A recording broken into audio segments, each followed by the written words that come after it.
Travis, if you were given the chance to travel to the moon, we'll say actually to the moon, not just in orbit, would you be interested in going to the moon in your lifetime? Fascinating question, because I think I'd much rather go to deep sea, Okay. into the deep ocean. And so why more is than the that? moon. They're both obviously have to do with technology, but why the ocean? The ocean, I just feel like there's a lot more to explore. The moon seems to be more. We kind of know what it is. Yeah, I already see what's going on, the craters and everything on the moon. But I just think like the deep sea is actually more fascinating to me. But here's my famous quote: that if man thinks Mother Nature is his friend, he need no other enemies. But what if you have an ally called technology, Travis? Ooh. Well, you know what? There's a lot of people that sailed across the ocean who had an ally of ships, and therefore they didn't make it across. This is very true. Yeah, I don't know. I like to think that I'd probably go to the moon. Yeah. I have zero interest in going to the bottom of the ocean. And this has nothing to do with all the tragedy we've seen in different circumstances. I just think that space is cooler than the ocean. But you've brought up a great point. We don't know a lot about the bottom of the ocean yet. We don't know a lot about it at all. We haven't even gotten there yet. Yeah, there's been some, like, the probing of it has been rather fascinating to me. But I mean, we talked about earlier about going to the moon, or how much money has been put into, like, with SpaceX. Oh, it's and incredible. everything. Yeah, yeah. Whether it's SpaceX or just across the board, the amount of money that sometimes people would say is wasted. I actually was making the joke that they just wasted money on a rocket, but that's just the way it works. As we learn technology, we leverage technology, and so that's what. Yeah, go ahead. Is it really wasted money, John? No, and it's not. Yeah, for clarity, it is. I do not believe it's actually. But if you think of all humanity and what we're trying to explore and do, is money actually ever wasted, or does it just exchange hands to other people? I like that thought a lot. So we've just exchanged it for different ideas in order to achieve a higher goal. So if you think about that for your business, or just in general. That is much deeper than most of our content, Travis. You have left me speechless, which I appreciate. I love that. Let's pivot over to AI now, which is another potentially speechless topic. We should probably ask AI this question. Yes, that is so funny. I'm actually, for the sake of this conversation, Travis, you've come up with a great thing. I'm saying, what should I tell people about you on my podcast today? Question mark. Okay. I'm using ChatGPT 4.0. And Okay. don't worry, Travis. This is the premium version. Let's see. Oh no, it's giving me way too much. It doesn't know how to throttle itself. It is saying, shout out to today's engine behind today's insight, ChatGPT. It's an influencer already, Travis. Oh my goodness. It knows what you're wanting to do, and it's wanting you to introduce the podcast. It says, if you're leading, scaling, or building something and you're not using AI to think better and move faster, you're missing out. Well, thank you, Mr. Robot. Travis, let's talk about the blend between humans and robots. The idea of leveraging AI as a technology that obviously exists, that obviously will exist. We could go any direction with this. Particularly today, I want to talk about just the way that you and I have used AI to become more of ourselves, actually, in business. I feel like a lot of times we are slaves to the computer. We are, as a society, and I will even personally attest to my experience, slaves to the scrolling on my phone and those beautiful little colors and all the little widgets that make my brain want to scroll more.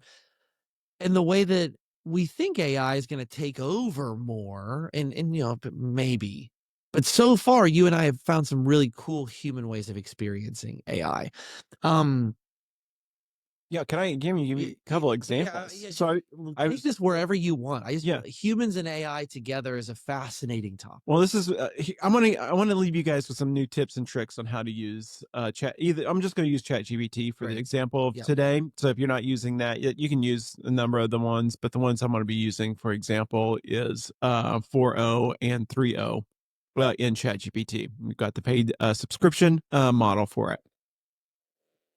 I just went on a vacation over to Europe. We went to Italy, and I was trying to plan out, hey, where are we going to go? What are we going to do? And there were some downtimes that we'd be walking around and I'd be like, wow, that's a really cool building. I wonder what this building is. I would take a photo of it and I would have it in ChatGPT and I'd be like, tell me about this building or tell me about this sculpture.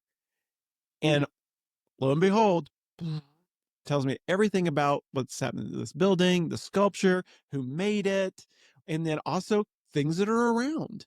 Because I don't know, and then even down to train station understanding like the different times when trains are Mm. coming and going, so we were like using that all the time. In fact, actually, ChatGPT was pulled up almost the whole entire time I was on the trip, because I was like, okay, help me translate this. And it would know where I was at. It would give me history behind what was going on. It felt like I had my own little bitty person that was like my tour guide on there. And I would say, think like Rick Steves. Rick Steves is a popular travel guide, and it pulled in a lot of content from like his books and such. Now, I did buy the Rick Steves books, and I've been a Rick Steves fan for a long time, but I used it as a tool to help us have a better experience with me and my family. And we're actually getting ready to go to another trip. And we're still using it as a tool to plan out the vacation. Be like, hey, we're going to be in Barcelona for this many days. Give me an idea of what we could do. Here are some times that we're going to be there. And oh, by the way, I'd love to see some new restaurants that I really like. And you know that I've got a family of three, that, I got three kids and this is what they like. And it gives me that example. But guess what? You know what I was? I'm now present with my family because I'm not have to sit there and do all the research for it. We're giving them new experiences, and nobody was replaced right there. So that's what I love about using ChatGPT. Just one example of my family. So oftentimes we are worried about AI taking over. When you look around a room in a business meeting, we are already taken over by our computers. Everyone, pulls out their laptop, head down, type in right there, and no one is humanly present in that room. You would never do that at a family reunion or, getting together with your best friends. You don't say, all right, everybody, we're going to sit down, have a meal. Everyone pulls out their laptops and then sits down, heads down, and just takes notes of the meeting. It's a very unhuman experience. Yet somehow we're worried that AI is going to make us less human Yeah. when we already are there. And so, to me, one of the tools that I've been seeing already is the ability to take notes in a meeting, to sit and look in someone's eyes and to use my human ears with their human ears. And I'm not worried about jotting down every single little thing. I'm genuinely just connecting with that person. And I've had more human meetings, like genuine connections, since leveraging my AI note taker, just since than I ever did before, when I'm like, oh, I don't want to forget. And I've heard some commentary on the writing with an actual pen and an actual piece of paper. I can appreciate that somewhat. It can show that you care. It can show you're writing down things. I still think anytime we do something to disconnect from the moment, we're immediately disconnecting from being human. I could tell you Yeah. were wanting to say something else. Well, I mean, I love pulling up the note taker and having that as, because I forget things. I forget so many things. So now I will have to say my ADHD brain goes, and I have to have a pen and pencil. You notice I've always have something in my I hand. do right I now. do right now, and I have even my notepad here, and it helps me to stay focused. And those are tricks that I've used to help me stay focused. But when I have the note taker going, I don't feel like, oh man, that number, what did they say? Or maybe I misread them a little bit. And what I like doing is I like going back through the transcript and having AI give me maybe some things that I miss in the conversation. What line, like, help me read between the lines of what's not being said. Help me understand maybe the person and have more empathy with them. And I can take those notes, and then I have a documented transcript. In fact, actually, I was doing a M&A call, and me and another partner, we were like, well, I think it was, was it 1.2 million or was it 1.4 million? We couldn't remember. Big gap. Big, yeah, big gap. And I was like, well, yeah, I wrote something down, but we both had a disagreement. I was like, well, let's look back at the transcript. Literally I pulled up the transcript and said, hey, find me in the conversation why we thought it was this number. And sure enough, pulls up the conversation. I'm like, oh yeah, yeah, yeah. We were right. Okay, it was actually 1.4.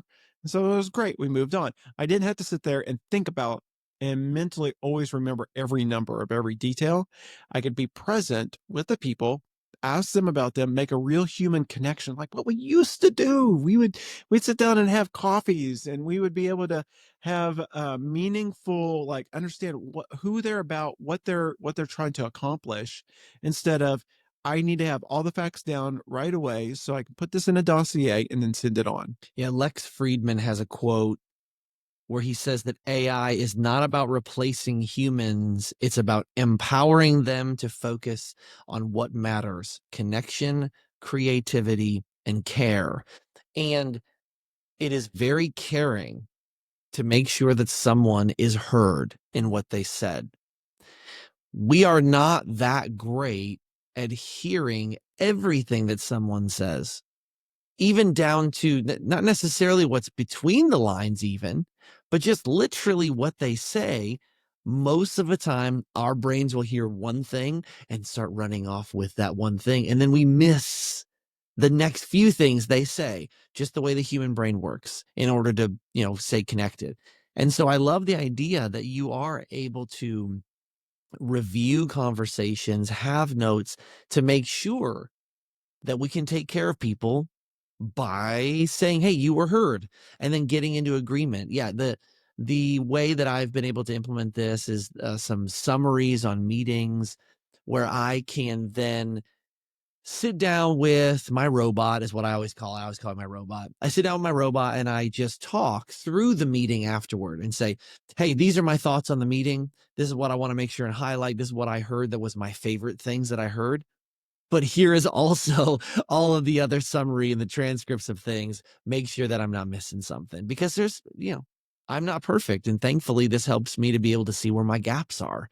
And it's a very humble thing to say, maybe technology will help me be a little bit better at that type of a connection.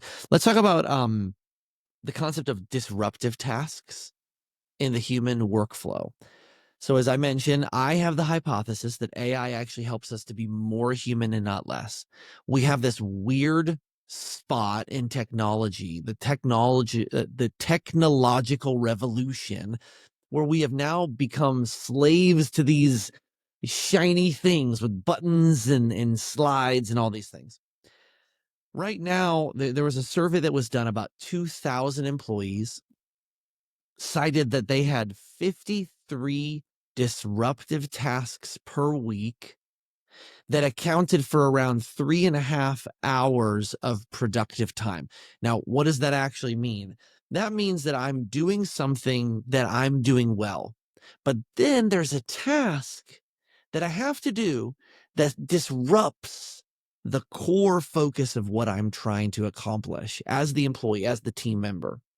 And what I do love is when you can optimize and enhance and sometimes automate through whether it's agents or plays or whatever it might be, that now I'm not disrupted in that workflow that I was going through because my robot sees that and helps assist and enhance me in that. And so, 3.5 hours of productive time per week. I actually believe the back end of that productive time. So those are hard times. So 3.5 hours of hard time that was lost. I think that how often does it take you to get recentered after having to get distracted all of the time? Yeah, it takes like 15 minutes in order to get back on track, especially if somebody pops into your office or, something happens. What I like about this is it says that you are focusing on, hey, we've got all those tasks that are disruptive. You said, hey, you've got work hours of 3.5 productivity time. Yet companies right now, only 38% of those that were surveyed have an actual policy in place.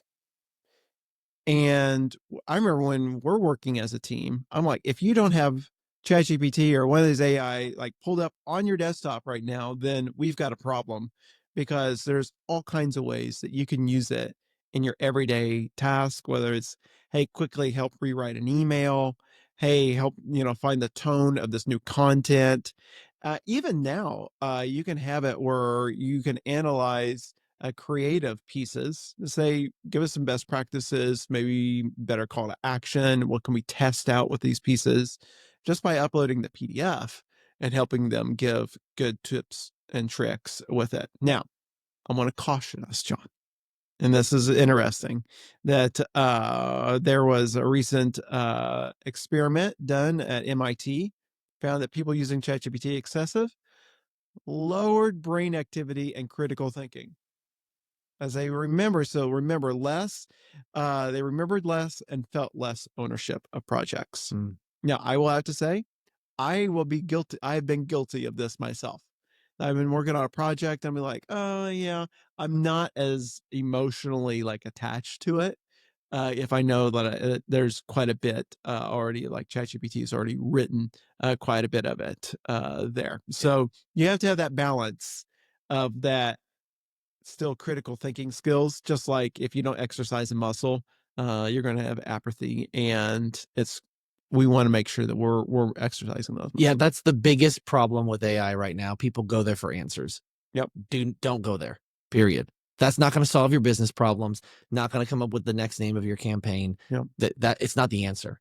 What it is the answer for is all the time I've wasted writing an email that I could actually just sit and talk to my robot and just transcribe what I want to say. I'm not having it write the email. So originally, when I first started seeing people use chatbots, they would say, write me a reply to this email. And they just copy in the email and put it in there. And I still get those emails. It usually starts with, I hope this email finds you well. That was like dead giveaway. That said, that's not the solution. What is the solution is for me to be able to just do a voice recording of myself and to say, hey, I want to do a proposal. I'm going to do a proposal for this project right here. I'm just going to kind of give you all of my thoughts on how I want to put this together. And then I want you to format it for me so that this is presentable. And I literally will sit there and record myself for 30 to 45 minutes just talking out loud, Travis, just literally monologuing, explaining things. Then I take the transcript of my monologue, of my content that I just came up with, that would have taken hours to format and put into cohesive sentences, and even the way the chat can say, oh, I'm going to grab that part of what you said, I'm going to add that into your intro because it's a better spot for the intro. It's still me, but it's me faster and it's me more enhanced. That is a game changer. But if all you're thinking is it's just going to do the stuff you don't want to do, I don't think that that's the solution. If you can't come up with the answer yourself, AI is not going to help you get and be any better as an employee. Right. It's definitely it's going to give you a shadow of an answer of what you should have said. And it might even send you down the wrong direction. Yep, I have that. I've had that hallucinate before on me as well, and be like, "Wow, okay, this is definitely the wrong path." You have to restart, recreate, and go start a whole new That is the thread. worst thing so far. Someday they're gonna solve it, but yes, when all of a sudden you go down the wrong track and you realize I gotta restart. Yeah, you gotta start all over again. Yeah, let's talk about what you would recommend for maybe AI policy inside of the organization. First, everyone should be using AI. I think that's the first AI policy every organization should have. But then it is how maybe should you use it and how should you not use it in a general organizational growth. So obviously, the types of organizations we work with, let's say you're doing 3 to 5 million, you want to get up to 10 to 50 million, you've got a team of 10 to 50 people, something like that. They don't use AI, or some of them maybe do. What's your AI policy? Yeah, so okay, we got to be real sensitive here because one is if you're uploading client data or some really sensitive information, there should be policies around not uploading sensitive information Yeah, to the World Wide Web. because it's going right to the cloud. It's going to the cloud. We don't necessarily know where it's going or if it's been learning on that. We do have clients that are ours that can build out a protected LLM that is locked down. And if you need very sensitive information, get in contact with us and we'll point you in the right way in order to get your data and have it analyze it. Super secure. Super secure. Second part of it is that having it either, hey, I'm going to do this internally in responding to emails, or my external emails are going to be written by AI or internal emails. So, I mean, that's a really quick policy right there. Be like, okay, internal, hey, if it's quick responses, this can be edited there. The next policy is making sure that any factual information has to be double checked. Oh yeah, that's 100%. I agree with that. Yeah, you cannot release a report without going through, clicking through links, finding out where they source the information beforehand. Because if you don't, you're going to get burnt on there. I remember it was a long time ago when ChatGPT first came out, or when I was first using it. So that's it's been almost about 2 years ago, I think now. And I was like, "Show me all the links and everything," and it was just, like, all kinds of dead links. All of them were dead. It was like, "Okay, well, I can't rely on this, at this point in time." It's gotten a lot better, here recently. The next is, we've talked about sensitive information, personal emails responded, and then it's just coming up with campaigns. Like, I love it for ideation. Hey, I'm thinking we're getting ready to do a new sales campaign. I'd love to have some ideas on we're going to go to this market. Is there events that are going to be happening during this time? Is there something that is trending within the marketplace? I love going through that process and having it pull out those pieces. But that's a session that you're having with it. So that's another policy to say, okay, how do you want to do working sessions with AI? So those are a couple. Yeah, I appreciate that. Back to the simple foundation of, I think it's a reasonable expectation that everyone in the organization uses AI. How they use AI, I think, should be up to them. But in an effort to help our employees, our teams, the people to be productive over the next 10 to 20 years, the people who are starting to use it now are the ones that we are helping set up for a better future. So I like to think of AI as the new spreadsheet. That's the way I think about this. And it's not actually that great in math, ironically. So I'm not going to talk about it being good at math. And feel free to reach out to us and have us connect you with some of the top AI minds here in Indianapolis. I've loved learning from them. They've explained why it's not good at math, all of these things. So AI is not good at math because it's designed to not be good at math, because it's designed to always come up with a different answer, because that's much more human like. So that's why it's not good at math. Back to the spreadsheet. Okay. So I just want to make sure and call out the breakdown in my analogy first. When we used to do finances 100 years ago, we would do math. We'd write it out on a piece of paper. Um, They would oftentimes use an abacus in certain sorts of experiences. Then the calculator came out, and that was helpful. Travis, let me ask you a question. It's a silly question, but I'm going to ask you straightforward. Would you rather someone use a calculator for complex math or to use their own brain? Oh, 100% the calculator. The calculator, because it's a good tool that helps them to be able to do things faster. Obviously, they can probably figure it out. There's going to be a little bit of a human error rate, but it is going to ultimately, the point of the calculator is to get the calculation, not that the person's doing the calculation. That's not the job. So then fast forward to spreadsheets. And obviously, you used to have spreadsheets where you would actually have a grid and you'd write things in and you'd manually write in the math. And maybe you were even using a calculator, okay? But then you would write it into your grid. Well, then spreadsheets came out with Microsoft Excel, I think was one of the, that means certainly the first popular one. And then now you can put in all of your series. Do you know of an older one? Lotus 123. Really? I've never heard of this. Oh, it's really old. Oh, man. Well, RIP Lotus 123. Yeah. Wow, I wonder if Microsoft bought them or just I don't know. I know my mother used it. That's all I'm gonna bring a little bit of research next time. So we have Microsoft Excel is my first experience. Yep. Travis, would you rather your your tax person, would you rather them draw their notes on a piece of paper and do all the calculation on a piece of paper with a calculator, or use a spreadsheet? Spreadsheet. Okay. 100%. Yeah. So now of us as team leaders, I think I've gotten us to this spot of there are correct things that we want them to do, and there are incorrect things we want them to do. But the fact is, there is a new spreadsheet in town. There is a new way for us to make sure and be productive. Now, how are we going to use that? How are we going to make sure and be thoughtful and use the correct formulas inside of ourselves? Yes.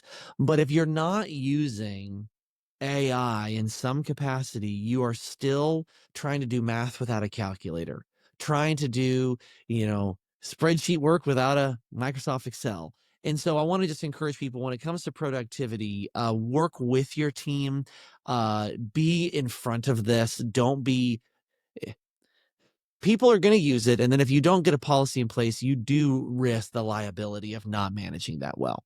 And so, Travis, what would you say are maybe some benchmarks of ways to see the data lift, that maybe we're not just staying busy, that we're actually improving that? What are some of those benchmarks you would want to see for people as they start implementing AI? Yeah, I mean, at the end of the day, you want to say, hey, what's a benchmark would be, hey, we want to reduce busyness work by 3.5 hours per week. Okay.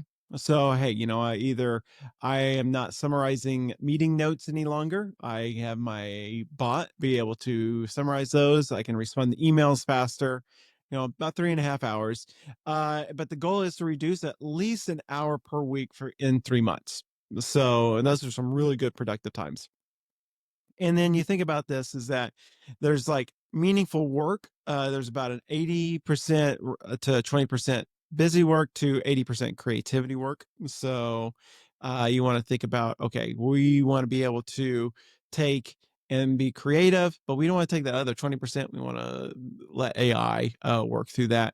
And then you also think about it this way is how is the team now connecting with one another? So is the NPS score within your own team? Are they feeling like they're more connected now because they have meaningful conversations? They're not busy sitting down there taking notes all the time. I, I have seen that now meeting with clients, I can really lean in and I don't feel like, oh, I got to remember that. I got to remember that. And then I miss a subtle statement or a subtle nod and then that I could have leaned in on, and I can be more present with them. I really love that, Travis. The job is not to sit in the seat. The job is not to write the email. The job is what's in the email. The job is being present in the seat because of your brain and who you are, what you bring, your experiences, your ideas, your connection.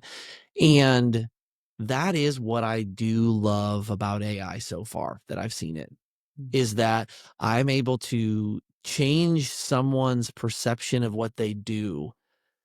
That it's not just about how many hours are you sitting in that chair, how many emails did you send, but it's how many connections have you actually made? How many relationships are you enhancing? I think I want to reiterate that metric you just brought up. If we don't see new connections inside of our own team, we have not yet achieved AI maturity. But when we start seeing new connections, improved relationships, because AI is helping us do some of those things that got in the way, that's going to be a great benchmark. Travis, wrap us up. What's the best way for people to get in touch with us or keep learning and all that kind of stuff? Yeah, check us out on dataliction.com. Love for you guys. We send out a 15% lift email newsletter weekly. I said that all crazily wrong, but I think you that's get the right, point. actually. So go check us out. Sign up for our newsletter. We got tips and tricks that hit your inbox weekly, and it's all around data. We sprinkle in a little bit of AI and how to help your teams grow.